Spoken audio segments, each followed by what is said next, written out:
കുട്ടികളുടെയും കൗമാരക്കാരുടെയും വളർച്ചയ്ക്കു വേണ്ടി പ്രവർത്തിക്കുന്ന വിവിധ സൊസൈറ്റികൾക്കും ക്ലബ്ബുകൾക്കും രാജ്യത്ത് കൂടുതൽ പ്രോത്സാഹനം നൽകുമെന്ന് ബഹ്റൈൻ സാമൂഹ്യക്ഷേമ വകുപ്പ് മന്ത്രി ഡോക്ടർ ഫാത്തിമ ബിൻത് മുഹമ്മദ് അൽ ബലൂഷി പറഞ്ഞു. ഇത്തരം കൂട്ടായ്മകളുടെ നേതൃത്വത്തിൽ നടപ്പിലാക്കുന്ന പദ്ധതികൾക്ക് സഹകരണങ്ങൾ ഉറപ്പുവരുത്തുമെന്നും മന്ത്രി വ്യക്തമാക്കി. രാജ്യത്ത് കുട്ടികളുടെയും കൗമാരക്കാരുടെയും വിവിധ മേഖലകളിലുള്ള പുരോഗതി ലക്ഷ്യമിട്ട് വ്യത്യസ്ത ഗവർണറേറ്റുകളിൽ സന്നദ്ധ സംഘടനകളും ക്ലബ്ബുകളും ആവിഷ്കരിച്ച 48ഓളം പദ്ധതികൾക്കാണ് സാമൂഹികക്ഷേമ മന്ത്രാലയം പിന്തുണ പ്രഖ്യാപിച്ചത്. Children young club, science centre തുടങ്ങി വിവിധ കൂട്ടായ്മകൾ മന്ത്രാലയത്തിന് കീഴിൽ കുട്ടികൾക്കായി നിരവധി പദ്ധതികളാണ് ആസൂത്രണം ചെയ്തിട്ടുള്ളത്. 7 വയസ്സ് മുതൽ 18 വയസ്സ് വരെ പ്രായമുള്ളവരെ മുന്നിൽ കണ്ടാണ് ഈ പദ്ധതികൾ ആവിഷ്കരിച്ചത്.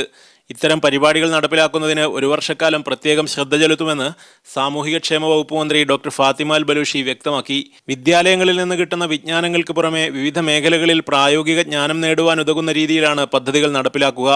കുട്ടികളുടെയും കൗമാരക്കാരുടെയും ചിന്തകളെ രൂപപ്പെടുത്തുന്നതിൽ സാമൂഹിക സംഘടനകളും ക്ലബ്ബുകളും രാജ്യത്ത് നിർണായക പങ്കാണ് വഹിക്കുന്നതെന്നും മന്ത്രി കൂട്ടിച്ചേർത്തു. Media 1 Bahrain. വാർത്തകൾ തിരിച്ചുവരാം. ബഹ്റൈനിൽ ഒക്ടോബർ മാസം മുതൽ നിലവിൽ വരുന്ന വിസ സംവിധാനം നിക്ഷേപകരെയും വിനോദസഞ്ചാരികളെയും ഉദ്ദേശിച്ചാണെന്ന് അധികൃതർ വ്യക്തമാക്കി. രാജ്യത്ത് നിക്ഷേപ സംരംഭങ്ങൾ ശക്തിപ്പെടുത്തുന്നതിനും സാമ്പത്തിക വളർച്ച ശക്തമാക്കുന്നതിനുമാണ് വിസ സൗകര്യം ലഭ്യമാക്കുന്നത്. എക്കണോമിക് ഡെവലപ്മെന്റ് ബോർഡിന്റെ നിർദ്ദേശങ്ങളുടെ അടിസ്ഥാനത്തിൽ രാജ്യത്തേക്ക് കൂടുതൽ പൗരന്മാരെ ആകർഷിക്കാനാണ് വിസ സൗകര്യം ലഭ്യമാക്കുന്നതെന്ന് nationality, passport and residence affairs assistant under secretary Sheikh Ahmed bin Isa al Khalifa വ്യക്തമാക്കി. 100ഓളം രാഷ്ട്രങ്ങളിലെ പൗരന്മാർക്കാണ് വിസ സൗകര്യം ലഭ്യമാകുക.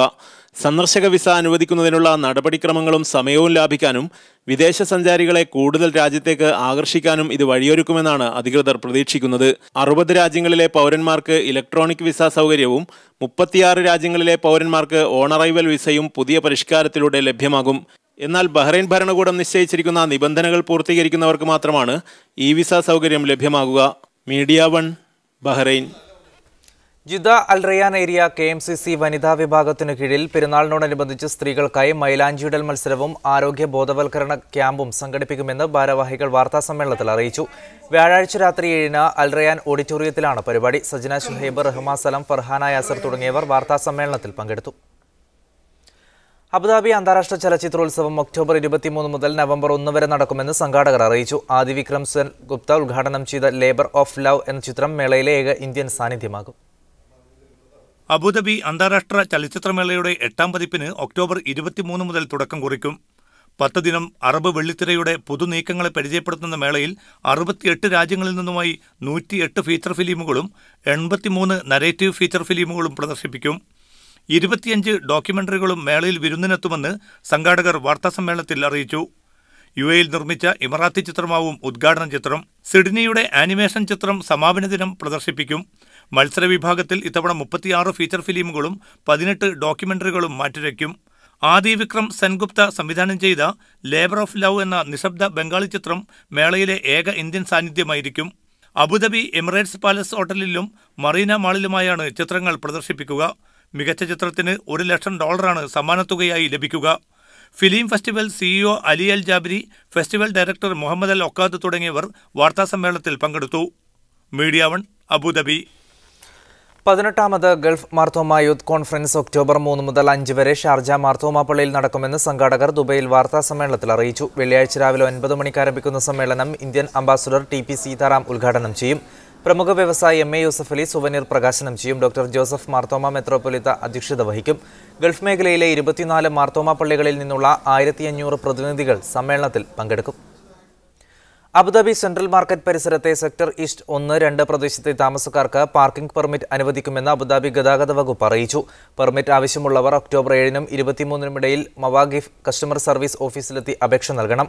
അബുദാബി നഗരസഭ അംഗീകരിച്ച വീട്ടുവാടക കരാർ, വൈദ്യുതി ബിൽ, വാഹനത്തിന്റെ ഉടമസ്ഥാവകാശ സർട്ടിഫിക്കറ്റ്, എമിറേറ്റ്സ് ID പാസ്പോർട്ടിലെ വിസ പേജ് എന്നിവ ഹാജരാക്കണം.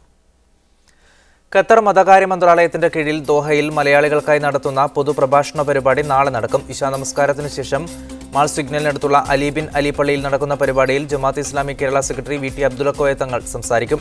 സാമൂഹ്യ നിർമ്മിതിയിൽ കുടുംബത്തിന്റെ പങ്ക് എന്ന വിഷയത്തിലാണ് പ്രഭാഷണം നടക്കുക. പനാറുമായി സഹകരിച്ച് ഇന്ത്യൻ ഇസ്ലാമിക് അസോസിയേഷനാണ് പരിപാടി സംഘടിപ്പിക്കുന്നത്.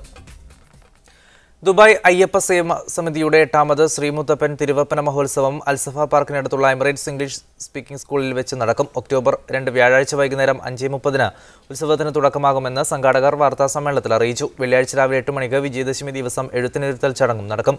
Doctor P Sasikumar, Murali Mangalath, doctor Manjula Nair എന്നിവർ കുട്ടികൾക്ക് ആദ്യാക്ഷരം കുറിക്കും. P K Sreekumar, V K Sajan, JR Shaji, MV Rajesh എന്നിവർ വാർത്താസമ്മേളനത്തിൽ പങ്കെടുത്തു. തൃശൂർ ജില്ലയിലെ പാലിയേക്കരയിൽ നടക്കുന്ന ടോൾ വിരുദ്ധ സമരത്തിന്റെ വിശദാംശങ്ങൾ ഖത്തറിലെ സാംസ്കാരിക പ്രവർത്തകർ ചർച്ച ചെയ്യും. വേലികെട്ടുന്ന സഞ്ചാര സ്വാതന്ത്ര്യം എന്ന വിഷയത്തിൽ നടക്കുന്ന ചർച്ചയിൽ വെൽഫെയർ പാർട്ടി സംസ്ഥാന സമിതി അംഗം ടി മുഹമ്മദ് വേളം മുഖ്യപ്രഭാഷണം നിർവഹിക്കും. നാളെ വൈകിട്ട് 7:45 ദോഹയിലെ FCC ഹാളിലാണ് പരിപാടി നടക്കുകയെന്ന് സംഘാടകരായ കൾച്ചറൽ ഫോറം തൃശൂർ ജില്ലാ കമ്മിറ്റി അറിയിച്ചു. തൃശൂർ ജില്ലയിലെ വിവിധ സംഘടനാ പ്രതിനിധികളും ചർച്ചയിൽ പങ്കെടുക്കും. അർഹമായ അവകാശങ്ങൾക്ക് വേണ്ടി 2 മാസത്തോളമായി സെക്രട്ടേറിയറ്റ് നടയിൽ തുടരുന്ന ആദിവാസികളുടെ നിൽപ്പ് സമരത്തിന് ഖത്തർ ഇന്ത്യൻ സോഷ്യൽ ഫോറം പിന്തുണ പ്രഖ്യാപിച്ചു. സോഷ്യൽ ഫോറം സംസ്ഥാന ജില്ലാ നേതാക്കൾ മൻസൂറയിലെ കോമ്പൗണ്ടിൽ നിന്ന് സമരത്തിന് ഐക്യദാർഢ്യം പ്രകടിപ്പിച്ചു. നിലനിൽപ്പിന് വേണ്ടിയുള്ള ആദിവാസികളുടെ സമരം 1 മാസം പിന്നിട്ടിട്ടും കണ്ടില്ലെന്ന് നടിക്കുന്ന സംസ്ഥാന സർക്കാരിന്റെ നിലപാട് പ്രതിഷേധാർഹമാണെന്ന് യോഗം അഭിപ്രായപ്പെട്ടു. യന്ത്രനിർമ്മിത പാവകളുടെ കടന്നുവരവോടെ കൈകൊണ്ട് നിർമ്മിക്കുന്ന പാവകൾക്ക് വിപണി നഷ്ടമാവുന്നു. വർഷങ്ങളായി ഈ മേഖലയിൽ ജോലിയെടുക്കുന്ന കലാകാരന്മാർ ഇതോടെ ദുരിതത്തിലാണ്. ഇത് മണിപ്പൂർ ഇംഫാലിലെ തൊയ്ബി ദേവി. വർഷങ്ങളായി കൈകൊണ്ട് പാവ നിർമ്മിച്ചാണ് ഇവർ ഉപജീവനം നടത്തുന്നത്. 64 വയസ്സുള്ള ഇവർ 10ാം വയസ്സ് മുതൽ പാവനിർമ്മാണം തുടങ്ങി. പാവനിർമ്മാണ കലാകാരിയായിരുന്ന അമ്മൂമ്മയിൽ നിന്നാണ് തൊയ്ബി ദേവി പാവനിർമ്മാണം പഠിച്ചത്. ഇവരുടെ കരകൗശലമിടുക്കിന് സംസ്ഥാന വാണിജ്യ വ്യവസായ വകുപ്പിന്റെ അംഗീകാരം ലഭിച്ചിട്ടുണ്ട്. കൂടാതെ സംസ്ഥാന സർക്കാർ മാസ്റ്റർ ക്രാഫ്റ്റ് പേഴ്സൺ അവാർഡ് നൽകി ഇവരെ ആദരിച്ചു.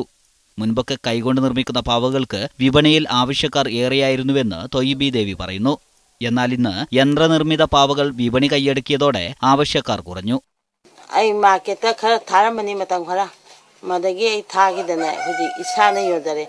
നഹാ ഓറിങ്ങേതി മാർക്കറ്റ് താവതു അയിന ഇക്കായിന് യോലമേബ മുയിത തായബ. ഇവർക്ക് പ്രതിമാസം 10,000-ലധികം രൂപയുടെ വരുമാനം ലഭിച്ചിരുന്നിടത്ത് ഇപ്പോൾ 2,000-ൽ താഴെ മാത്രമേ ലഭിക്കുന്നുള്ളൂ. ഉത്സവ സീസണുകളാണ് ഏറെ ആവശ്യക്കാരുള്ളതെങ്കിലും ഈ സീസണിൽ കച്ചവടം വളരെ കുറവാണ്. പഞ്ഞിയെ കോട്ടൺ തുണി പൊതിഞ്ഞ് മരം കൊണ്ടുള്ള തറയിൽ ഉറപ്പിച്ചാണ് പാവ നിർമ്മിക്കുന്നത്. പിന്നീട് പാവക്ക് വസ്ത്രം ധരിപ്പിച്ച് മനോഹരമാക്കും. ഇങ്ങനെ വിവിധ രൂപത്തിലുള്ള പാവകൾ നിർമ്മിക്കുന്നുണ്ട്. News desk media. ഇതോടെ ഇന്നത്തെ ന്യൂസ് 1 ലിസ്റ്റ് ഇവിടെ പൂർണ്ണമാവുകയാണ്. ശുഭരാത്രി.